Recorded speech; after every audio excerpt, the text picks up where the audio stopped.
Bismillahirrahmanirrahim. Allahumma sholli wa sallim wa barik ala sayyidina Muhammadin wa ala alihi wa sahbihi asma'in, amma ba'du. Yang sangat kita hormati bersama Direktur RSUD Rembang, Bapak Dr. Agus, jadi juga beberapa dokter spesialis, karyawan dan semuanya. Sebelumnya saya juga mengucapkan terima kasih atas pelayanan ibu kami. Beliau gerak di sini sampai 22 hari, bulan Syakban, sampai wafat juga di sini. Dan kami sebagai keluarga sangat terima kasih atas semua pelayanan dan pengabdian tenaga medis di sini. Sebetulnya RSUD itu sudah sopan lah, datang ke kita mintanya ngaji virtual. Gara-gara sopan tuh saya kok jadi ingin sopan juga. Akhirnya saya yang datang ke sini. Biasanya yang lembaga-lembaga besar itu agak sopan itu, ngatur-ngatur orang. Ini kok baik. Gitu. Padahal BPK ngajinya di saya, lembaga negara. Kemenku pernah ngaji di saya virtual. Tapi RSUD kok kayak kasihan, jadi saya terus iya, jadi hakul jar kira-kira itu karena tetangga itu. Tapi niat saya ya tidak baik-baik banget, sambil jalan-jalan kok dekat. Jadi, tapi begini ya, saya akan cerita versi Kiai ya. Kalau versi medis Anda lebih tahu. Kalau versi Kiai itu kematian itu dianggap hal yang sebetulnya ada versi Kiai ya. Semua orang tahu lah pasti mati itu. Cuma inginnya mati itu kan macam-macam. Inginnya ya setelah kaya, terus setelah mapan. Terus menangi anaknya mapan, cucunya mapan gitu. Terus itu pun sebetulnya ada siap mati juga, tapi ya tetap mati gitu. Jadi saya punya cerita, saya akan cerita yang lucu-lucu ya supaya nggak tegang ya menghadapi kematian. Dulu itu kroni itu ya sudah ada. Jadi Nabi itu ya punya kroni, tidak hanya pejabat. Nabi itu punya kroni. Nabi Sulaiman itu bisa terbang gitu. Ya mulai dulu manfaatkan angin. Jadi angin itu mulai dulu memang luar biasa. Dimanfaatkan orang sekarang mulai tenaga angin, pakai rem angin. Mulai dulu angin itu luar biasa. Nah itu teman dekatnya Nabi Sulaiman tuh ya agak sopan tuh bilang gini. Itu Pak Nabi itu kalau nanti ada malaikat Israel, saya pinjam anginnya supaya tidak bisa ngejar saya katanya.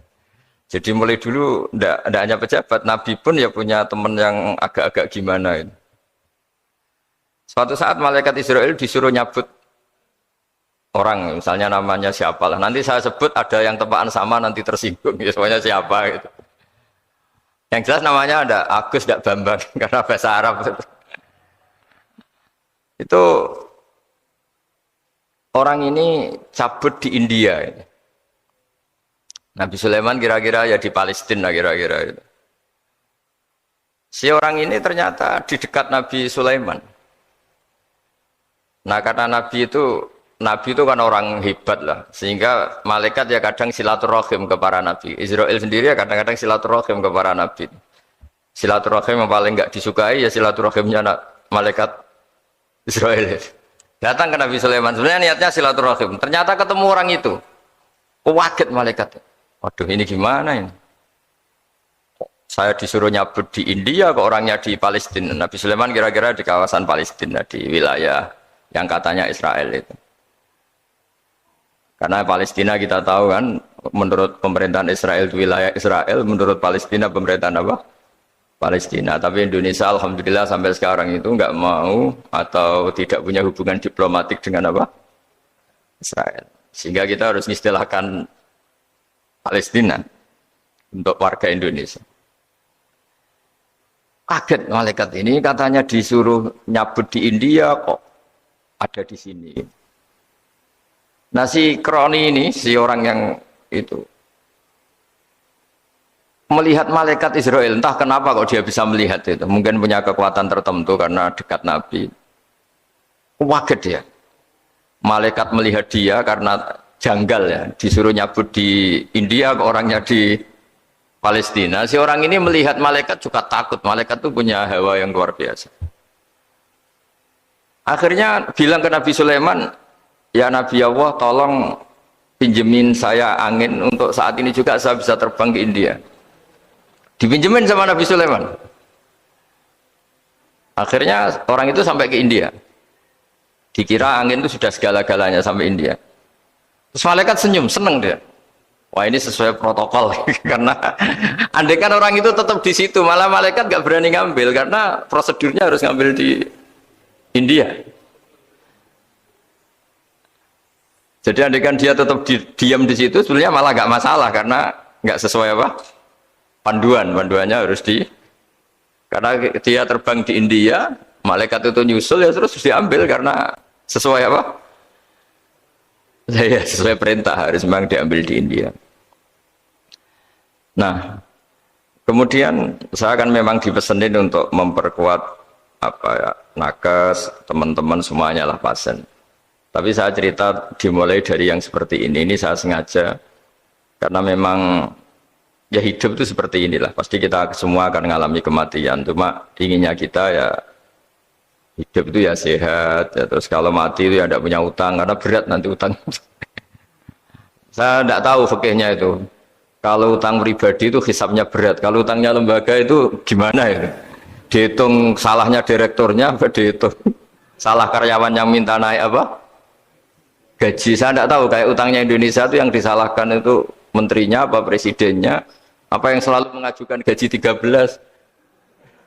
Tidak tahu itu, karena di kitab tidak dibicarakan. Yang dibicarakan utang-utang apa? Pribadi ya. Kalau yang utang-utang lembaga negara itu nanti tak tanyakan malaikat auditornya ini gimana cara apa? Itu yang disalahkan menterinya, apa presidennya, apa direkturnya, apa pengajuan proposal itu. Nah singkat cerita itu kalau ngadepin kematian atau sebenarnya yang ngadepi kehidupan juga kita ini inna sholati wa nusuki wa mahyaya wa mamati lillahi rabbil alamin. Saya bicara ilmunya kiai. Misalnya si A itu sebenarnya sudah ditulis dia mati karena kecelakaan. Yang satu ditulis mati karena sepuh, karena tua. Yang satu mati karena tersedak, yang satu mati karena ngelindur. Mungkin yang satu mati karena tenggelam. Sehingga sebetulnya andaikan kita melihat Lauh Mahfud, kita ini ya naif. Saya berkali-kali ngaji bilang, kadang kita ini takutnya sampai angking takutnya dari motor ngelamun, gara-gara ngelamun gitu. Andaikan malaikat itu kok suka bully, tawain gitu. Kamu catatannya kecelakaan kok yang kamu takuti apa? Covid. Tentang sejarah misalnya kita pernah hidup tanamkan kebencian sesat, terus ke bawah. Anak cucu kita dikandani jogeman cocok wong iku musuh bapakmu mbahmu itu. Sehingga anak cucu itu dendamnya diwariskan. Wong dendam kok dia apa? Wariskan. Termasuk utang itu. Ketika kita jabat ingin rumah sakit ini mewah, pikiran yang kok isdadi, aku seleren semikir direktur berikutnya itu tidak tahu itu nanti hisapnya ke siapa. Saya ulang lagi ya. Maka dalam satu ayat dikatakan laqad kunta fi ghaflatin min hadza fakashafna anka ghita'aka fabasarukal yauma hadid. Manusia ketika di dunia itu dianggap tidur. Tidur itu dengan tanda kutip itu bodoh. Bodoh itu tidak tahu. Fakashafna anka ghita'aka. Nanti setelah kamu mati itu pinter. Tapi ketika Anda pinter sudah meninggal, sudah tidak bisa memperbaiki kesalahan-kesalahan kita. Nah kenapa kita dikatakan sekarang ini tidur? Karena kita ini sering menyaksikan sesuatu yang sebetulnya tidak ada hubungannya dengan kita. Tidak ada hubungannya dengan kebutuhan kita. Misalnya kita ngelamun, berkhayal, ingin hidup kaya raya, sejahtera, jabat, orang lain anak buah semua. Ternyata itu nggak penting ketika kita di akhirat. Yang penting adalah Anda meninggal dalam keadaan menghamba kepada Allah Subhanahu wa Ta'ala. Saya berkali-kali ngaji, kalau saya berkali-kali bilang, andaikan hati kita nanti direkam Allah, nanti di akhirat sudah direkam, orientasi kita direkam nanti. Pak Agus misalnya ingin punya mobil, punya rumah mewah, punya apa. Terus orientasinya gitu. Di depan Tuhan yang menyuruh kita, mensyariatkan kita, inginnya itu ya jadi hamba Allah terbaik, jadi kekasihnya Allah, jadi hamba yang bersujud, dari hamba yang bersedekah. Jadi ini kan tidak sambung. Ada cita-cita versi Allah yang dianjurkan Allah, yaitu bercita-cita jadi hamba yang soleh, yang bermanfaat, yang memanfaati orang banyak. Kemudian ini ada cita-cita yang hadzun nafsi, ingin mapan semua orang anak buah.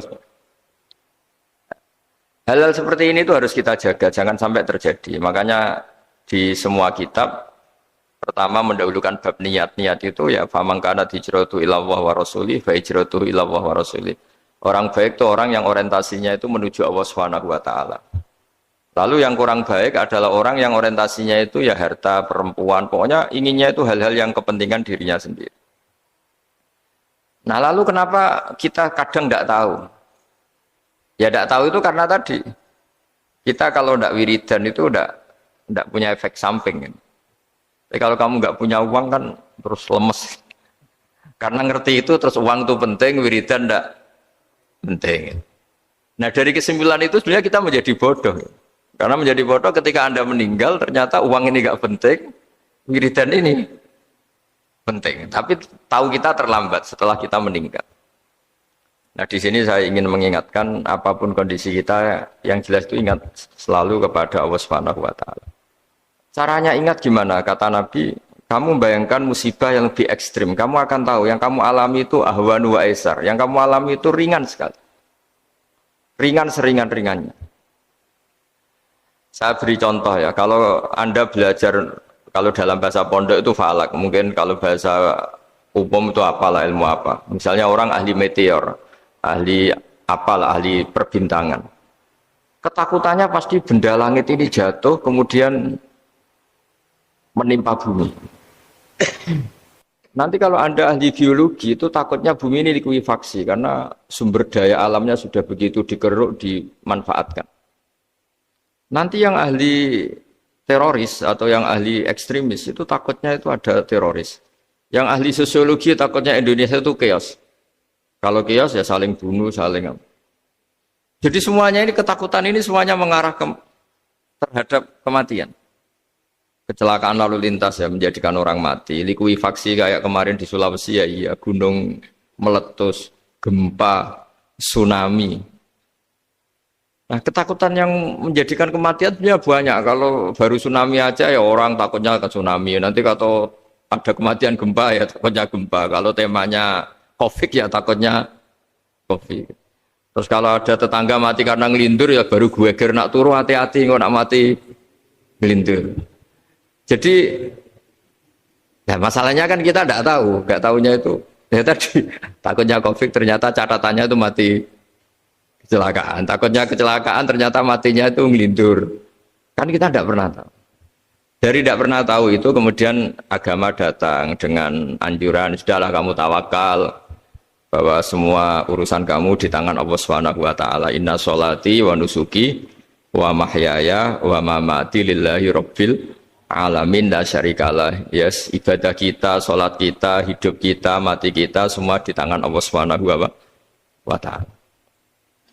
Sehingga dengan berpikir begini ini melihat COVID itu ya kayak melihat potensi kematian yang lain kayak karena gempa, likuifaksi, kecelakaan, karena ngelindur, karena macam-macam. Kenapa saya membuat atau menyarankan ya supaya orang berpikir demikian, supaya bersyukur bahwa kita ini dihimpit, disekelilingi penyebab kematian tadi. Kalau kita ahli meteorologi mungkin takutnya itu asteroid jatuh, terus kemudian meteor jatuh yang nggak habis digesek oleh sistem alam, terus macam-macam. Yang ahli gempa juga takutnya gempa, yang ahli tsunami takutnya tsunami, yang ahli sosial takutnya Indonesia chaos, kemudian saling apa? Bunuh, saling apa dan sebagainya dan sebagainya. Nah dengan keadaan seperti ini kita ini baik sekali.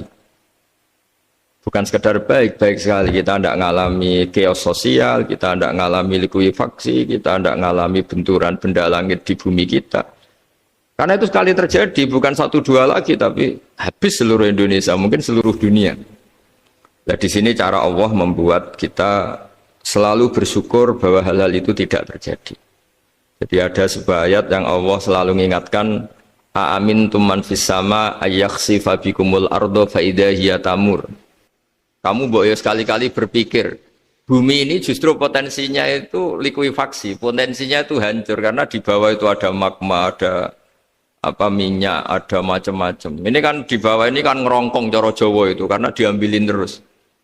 Piro-piro diambil ya ini ya ono masih bisa dipakai. Belum sistem bumi sendiri wafil arti kita mutajawirat, bumi sendiri itu berupa lempengan-lempengan. Setiap saat itu potensinya geser, sekali geser ya jadi gempa itu. Terus belum benda langit yang potensinya juga jatuh, sekali jatuh ya habis kita. Jadi yang kita ini dikepung sekian potensi yang bisa menghancurkan kita. Tapi nyatanya, mulai Nabi Adam sampai sekarang itu ada kehidupan, ada khayal. Sing Joko yang kepengen payu rabi, mungkin sing wis payu rabi ya mbah kepengen mbah roh. Macam-macam lah. Tapi yang jelas itu wong dikepung kematian kok ya khayalnya masih tinggi gitu. Lah enggak pernah ngayal ya orang yang utang ditagih itu, gak kok ngayal. Soalnya wedine tanggal kredit itu. Tapi ini saya cerita supaya orang Indonesia itu ngerti lah bahwa yang ngepung kita itu tidak hanya Covid. Banyak. Makanya orang Arab itu kalau ngendikan itu wa man lam yamut bisayfi mata bi khairihi ta'addadatil asbab wal maut wahidu. Karena orang Arab itu kan dulu Arab sebelum Islam itu kan satu kabilah nyerang kabilah yang lain. Wah itu kan harus butuh orang-orang tangguh karena dulu sistem rezekinya kayak sistem Indonesia dulu lah.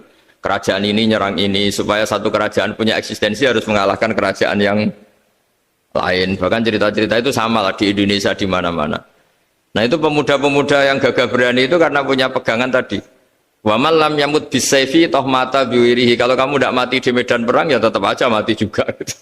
Sehingga mereka kendel gitu kata cerita orang dulu. Ta'addadatil asbab wal maut wahidu. Sebab kematian bisa macam-macam, tapi kesimpulannya tetap saja namanya mati.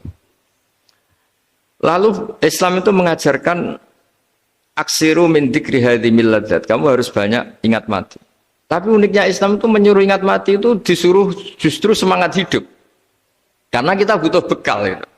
Jadi kalau kamu ingat mati itu jangan terus loyo, terus nunggu takdir mati itu enggak, malah disuruh semangat. Nah, tenaga medis semangat mengobati pasien, yang pasien juga semangat apa? Mensupport dirinya supaya punya keberanian hidup. Orang Jawa nunggoni anak, nunggoni putu. Kalau saya sebagai kiai ya nunggoni santri, nunggoni umat. Jadi ingat mati itu justru dengan cara mencintai hidup. Karena hidup ini adalah bekal kita untuk sanggup ketemu Allah Subhanahu wa taala. Kadang-kadang bekal itu mudah sekali. Ada orang nakal gara-gara minumin anjing yang baru haus, sama Allah dimaafkan. Ada orang yang pulang dari tempat kerjanya, ada duri di tengah jalan, disikirkan takut kena orang, diampuni Allah, akhirnya menjadi ahli apa? Surga. Ada orang yang kerja untuk orang tuanya, kemudian orang tuanya dicukupin menjadi ahli surga. Bahkan ada ahli surga itu ceritanya itu, tapi ini jangan dicoba. Ada orang sudah jelas niat, nyon sewu niat zina. Sudah tinggal itu terus mikir dia saat itu takut Allah gak jadi, barokahnya gak jadi langsung dia jadi ahli surga. Sarannya gak jadi loh. Tapi ya tidak usah dicoba. Itu kalau keterusan masalah. Jadi Islam itu menganjurkan ingat mati, tapi justru dengan cara mencintai kehidupan. Karena yang jadi referensi Allah nanti di akhirat adalah perilaku kita, amal kita zaman apa? Hidup. Jadi disuruh ingat mati, tapi justru dengan cara sangat mencintai apa? Kehidupan.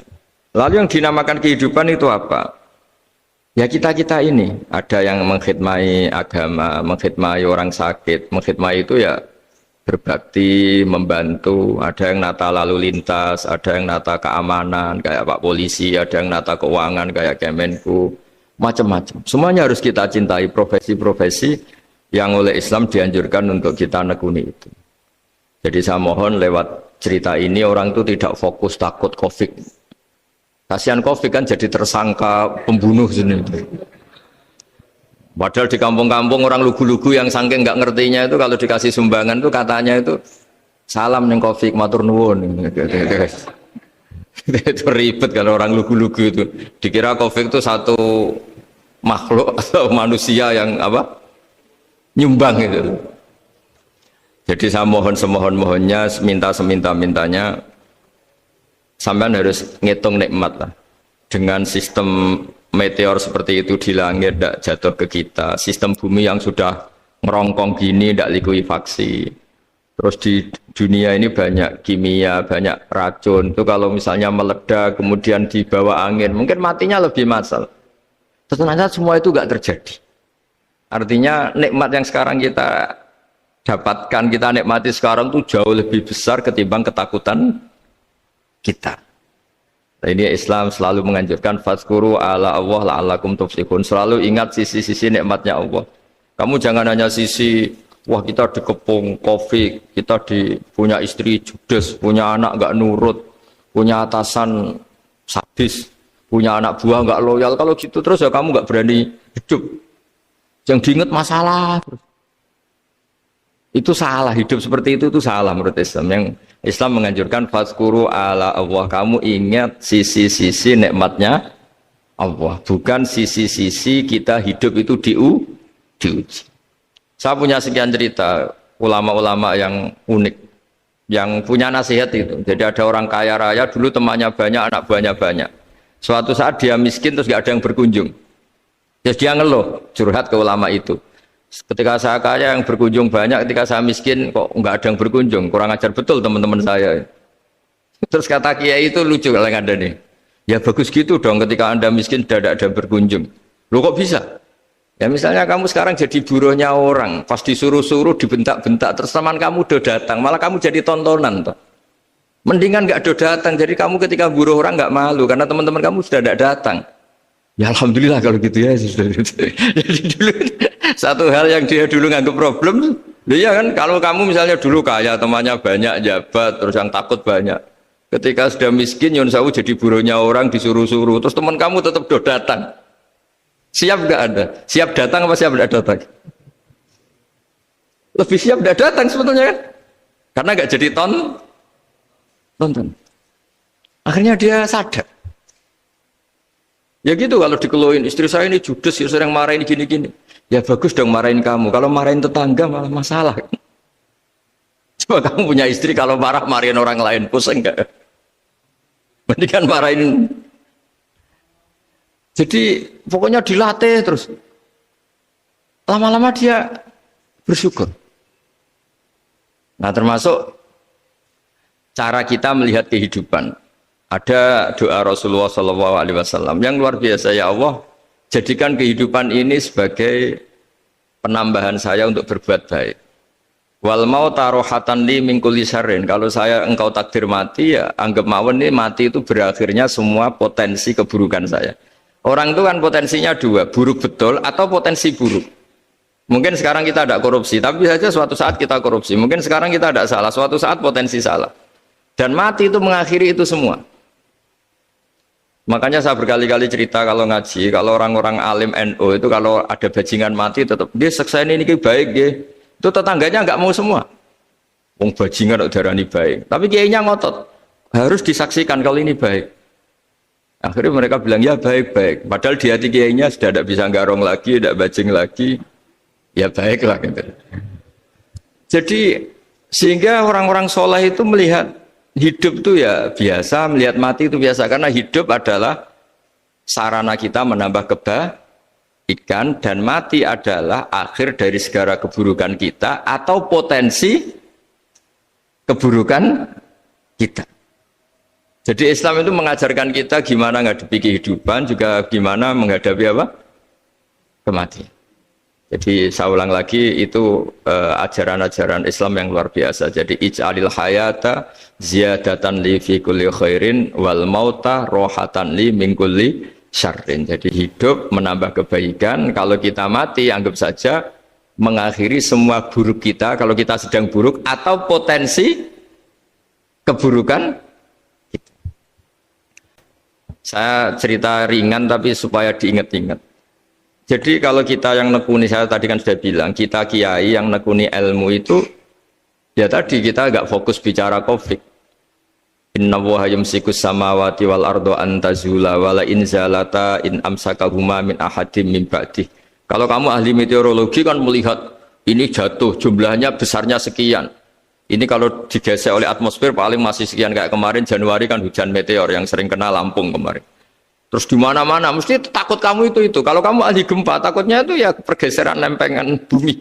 Kalau kamu ahli tsunami ya takutnya tsunami. Kalau ahli sosiologi ya takutnya chaos sosial ya sama. Kamu medis ya takutnya penyakit yang menular, penyakit seperti ini.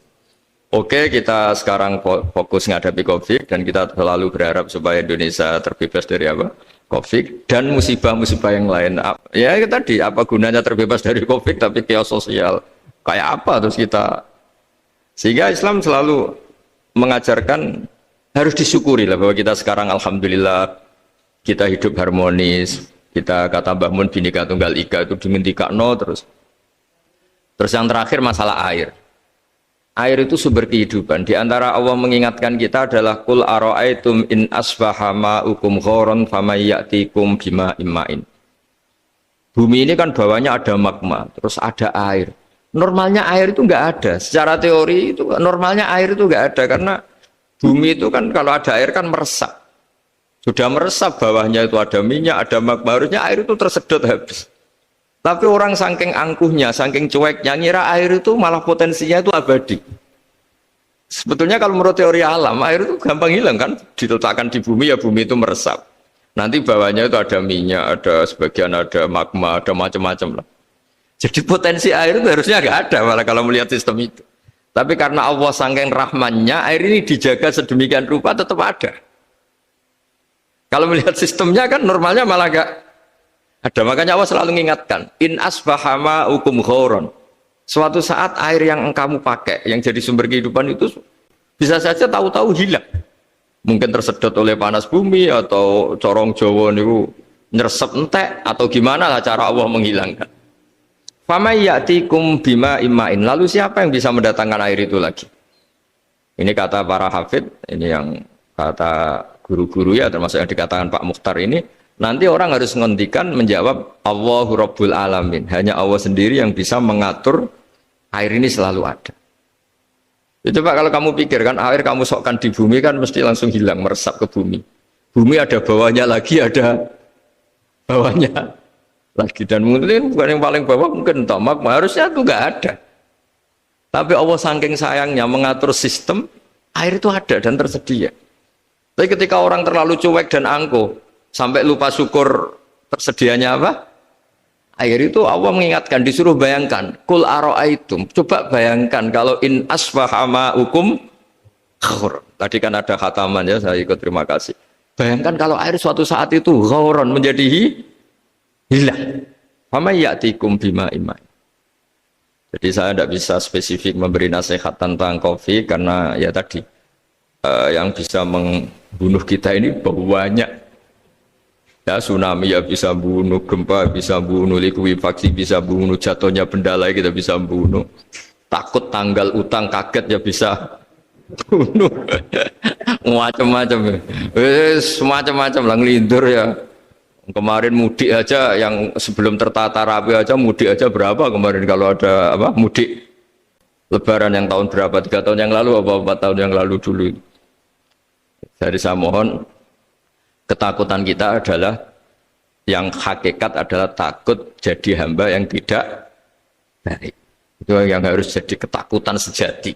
Takut kita di mata Allah tidak jadi hamba yang baik sehingga kita jauh dari Allah Subhanahu wa ta'ala. Karena cita-cita terbesar kita dan cita-cita terbaik kita adalah jadi hamba yang diridhoi Allah Subhanahu wa ta'ala. Sebaliknya ketakutan kita sejati adalah takut su'ul khotimah, takut jadi hamba yang tidak baik. Kita inginnya adalah assalamu alaina wa ala ibadillahis sholihin. Yang berhak mendapat keselamatan dunia akhirat adalah orang-orang atau hamba-hamba yang soleh. Ya tadi untuk menjadi soleh itu gampang di Islam itu. Tenaga medis, nolong pasien ya ibadah. Pasien husnudzon sama dokter ya ibadah. Mengelola hidup, ingin hidup ya ibadah. Anak ngurus istri ngurus. Pokoknya anak yang ngurus keluarganya juga ibadah. Semuanya itu di Islam itu asal tidak maksiat itu dianggap apa? Ibadah. Dan untuk orang menjadi kekasihnya Allah kayak tadi ada orang yang karena ngerawat hewan dijadikan walinya Allah, menghilangkan apa duri atau pengganggu di jalan jadi kekasih Allah. Itu cerita-cerita itu semuanya ringan. Bahkan tadi ada yang cerita sekedar ingin maksiat dan tidak jadi. Dalam Islam itu kan gitu, orang yang merencanakan maksiat kemudian tidak jadi, itu ditulis pahala. Jadi gampang sekali untuk menjadi orang soleh dalam Islam. Kalau tidak bisa itu semua, kata Nabi, takufus syarroka anin nas fa inna sodaqatun minka ala nafsik. Kalau tidak bisa berbuat baik sama orang lain, yang penting tidak mengganggu orang lain. Terus kan enak turu ning omah ngelamun, bengak-bengok dhewe aja banter-banter tapi. Nak bengok-bengok banter-banter kan ganggu tonggo. Itu asal tidak ganggu orang lain, takufus syarroka anin nas. Kamu jangan sampai efek buruk kamu berakibat pada orang lain. Itu juga fa inna shadaqatun minka ala nafsik, itu ya bagian dari sedekah kamu. Harus saja misalnya kalau secara ilmu medis, misalnya kita ini kok dinyatakan positif COVID, secara ilmu medis nggak boleh ketemu orang lain, terus kamu diisolasi. Kamu niatin ketika diisolasi itu tidak menularkan bahaya kepada orang lain. Itu juga ibadah. Jadi ibadah itu gampang sekali, mudah sekali. Karena agama ini yuridu wa bikumul yusra wala yuridu bikumul usra. Agama ini mudah bukan sulit. Ya, mohon maaf tadi saya nggak bisa datang yang jam 11 karena saya tadi malam hormat di Jogja, acara 7 harinya Kiai Tabik, tadi pagi baru datang. Tapi saya mohon pokoknya yang seneng ya, hidup itu yang seneng, diberi kesempatan hidup sampai sekarang itu yang seneng. Jangan karena teman kamu meninggal terus akan-akan ini teman saya meninggal, paling saya besok. Kok kamu tahu? Nyatanya besok hidup lagi, besoknya ya hidup lagi, sampai sekarang ya masih hidup. Sudahlah, mensyukuri yang ada. Jadi sudah saya mohon, syukur itu penting. La in syakartum lazidanakum. Justru dengan kita syukur itu insya Allah segalanya akan tambah baik, tambah baik. Nggih, matur nuwun ngapunten ingkang kathah. Assalamualaikum warahmatullahi wabarakatuh. Terima kasih kepada beliau Romo Kiai Haji Ahmad Bahaudin Nur Salim atau biasa kita sapa dengan Gus Baha. Menginjak pada acara selanjutnya, yakni doa yang insya Allah akan dibawakan oleh beliau Romo Kiai Haji Ahmad Bahaudin Nur Salim. Monggo kepada beliau waktu dan tempat kami persilahkan. Al-Fatihah.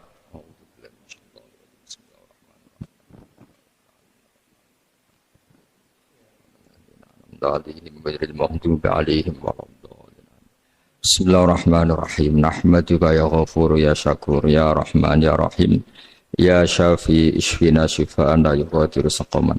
Allahumma shalli wa sallim wa barik ala sayyidina Muhammad alladzi 'allamana ya Allah bil i'timad 'alaika ya Allah istishfa bika ya Allah. Fa bi haqqi jahi 'indaka ya wa athibil ba'sa ya Allah ya rahman ya rahim. Allahumma ya Allah, Allahumma anta syafi ishfina syifaan la yughadiru saqaman. Allahumma ya wa anta syafi ishfina syifaan la yughadiru saqaman.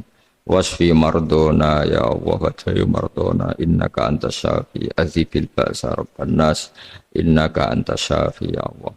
Allahumma ya Allah la narju siwaka wa anta rojauna ya Allah wa anna lan nahlika wa anta ma'ana wa anta rojauna ya Allah faj'alna ya Allah wa ahla Indonesia salimin ghanimin mu'afin min kulli bala'id dunya wal akhirah. Allahumma ya ilahana ya wa ij'alna min ibadika syakirin min ibadika sholihin wa min ibadika alladhina ya Allah ma syofi ardika haunan ya Allah na'muru bil ma'ruf wa nanha 'anil munkar. Ya Allah, ya Allah, ya Haqqu, ya Mubin, is'alna, ya Allah, salimin, ghanimin, ma'afin, min kulli bala'id dunya wal akhirah. Rabbana atina fid dunya hasanah wal akhirati hasanah wa qina adzabannar. Sallallahu alaihi sayyidina Muhammad sallallahu alaihi wasallam. Subhana rabbika rabbil izzati amma yasifun wa salamun alal mursalin walhamdulillahi rabbil alamin. Al-Fatihah.